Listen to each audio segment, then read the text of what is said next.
Salut les cinéphiles, vous m'avez fait peur. Et en parlant de peur, aujourd'hui on va parler d'un film, Ça. Et comme vous pouvez le voir, je suis aujourd'hui sur les collines de Pêche-David. D'ici on voit une magnifique vue de toute la ville rose, ainsi que toute son agglomération. Ça affiche le tournis.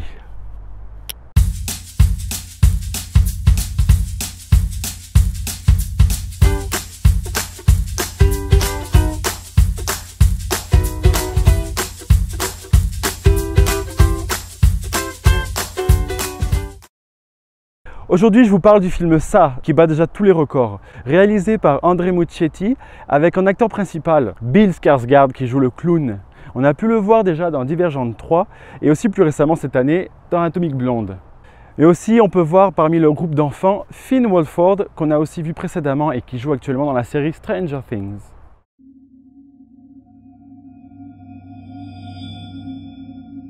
Après la disparition tragique de son frère, un jeune garçon et ses copains se mettent à la recherche de ce qui cause le mal dans la ville de Derry, à savoir la disparition des enfants. Ils font la découverte d'une entité maléfique qui prend la plupart du temps la forme d'un clown, mais qui peut aussi prendre la forme de chacune de leurs peurs. Pour rappel, ce film est l'adaptation du roman de Stephen King sorti en septembre 1986 et qui sera un de ses plus gros succès. Bien évidemment, après le succès de ce roman, il y eut déjà une première adaptation sous forme d'un téléfilm en 2 parties, réalisé par Tommy Lee Wallace et dont l'interprétation inoubliable de Tim Curry en clown reste encore dans les annales. Une semaine après sa sortie, le film déjà bat tous les records. Déjà en mars, quand la bande-annonce est sortie, elle cumula un record de vues en 24 heures. A savoir que la deuxième partie du film sortira en septembre 2019, soit 2 ans après le premier.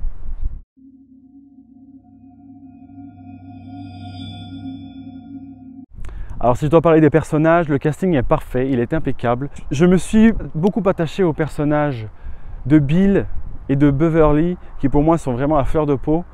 Bill qui est le bègue et Beverly qui est la fille du groupe qui ressent un malaise avec son père. Ce que je trouve intéressant dans ce film, c'est justement l'ambiance qui est un peu maladroite. On sent un malaise dans la ville de Derry par rapport à toutes ces disparitions, mais aussi les adultes qui finalement s'en contrefichent. Et finalement, il n'y a que les enfants qui peuvent voir cette entité maléfique qui prend la forme du clown, donc il s'appelle Ripsou, mais ces enfants l'appelleront Ça. Cette chose-là, Ça. Il y a une différence notable par rapport au roman et au téléfilm, c'est que ce film se passe dans les années 80. Or, le roman se passe dans les années 50 et je trouve ça très intelligent parce que pour moi, par exemple, qui a la trentaine et pour toutes les autres personnes qui ont vu le téléfilm et ont lu le roman dans les années 80, peuvent se transposer dans ce film puisque les années 80, c'est notre génération. On peut donc relever plusieurs références comme dans la chambre de Bill où on voit apparaître 2 affiches de films culte des années 80, Beetlejuice et les Gremlins. Aussi, dans la ville de Derry, il y a un cinéma où est projeté différents films de cette époque, dont Batman de Tim Burton, L'Arme Fatale 2 et aussi le 5e épisode de la saga des Freddy. Pour ceux qui ont fait très attention à une scène en particulier, on peut voir un petit clin d'œil à la performance de Tim Curry dans la version de 90. Je vous en dis pas plus. Alors je ne vous ferai aucune comparaison entre ce film et le téléfilm, car bien évidemment le téléfilm en 90 était déjà beaucoup censuré, beaucoup de scènes avaient été coupées ou pas montées directement ou pas tournées. Bien évidemment ce film se veut beaucoup plus violent et bien évidemment un roman de 700 pages condensé en 2 heures, vous doutez bien qu'il ne peut pas y avoir tout. Donc forcément dans ce film il y a encore des passages du livre qui n'ont pas été adaptés. Le roman alterne entre les souvenirs d'enfants et la réalité d'adultes alors que le premier film se base uniquement sur les enfants. Petite anecdote, je ne sais pas si vous avez fait attention, mais dans le roman, autant que dans le téléfilm que dans le film, Ça apparaît tous les 27 ans. Le premier téléfilm a été fait en 1990, ce film sort 27 ans plus tard. Coïncidence? Je ne crois pas. Côté technique, j'ai vu le film en version originale et en version française et j'ai préféré la version originale car pour moi la version française ne donnait pas assez de profondeur dans les personnages et je trouve que par un moment c'était pas assez bien calé au niveau de la synchronisation. Du coup la version originale pour moi est vraiment top, donc si vous êtes fan de version originale, allez-y parce que ça vaut vraiment le coup.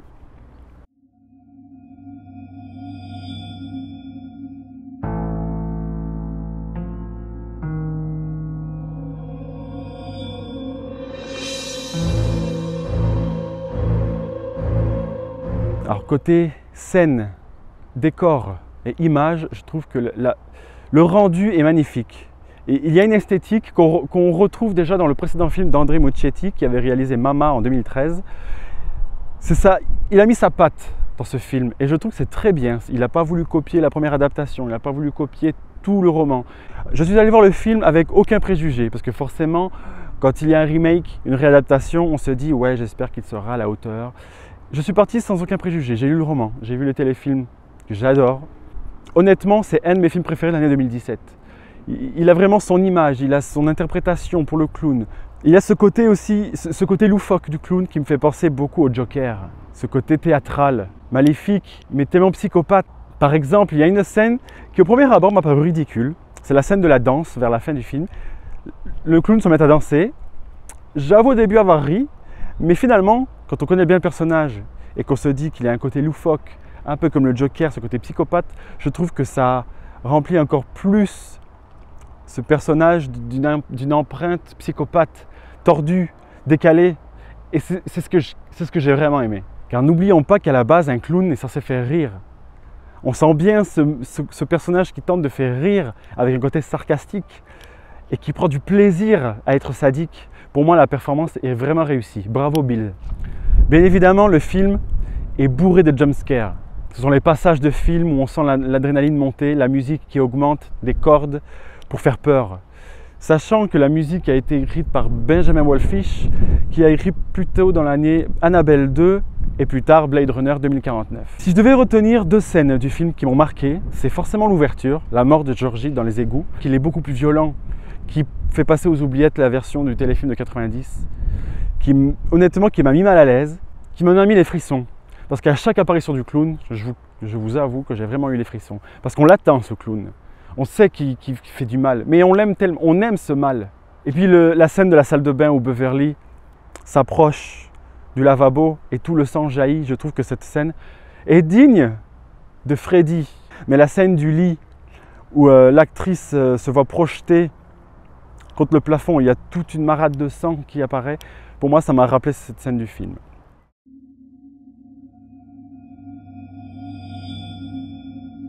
J'ai adoré.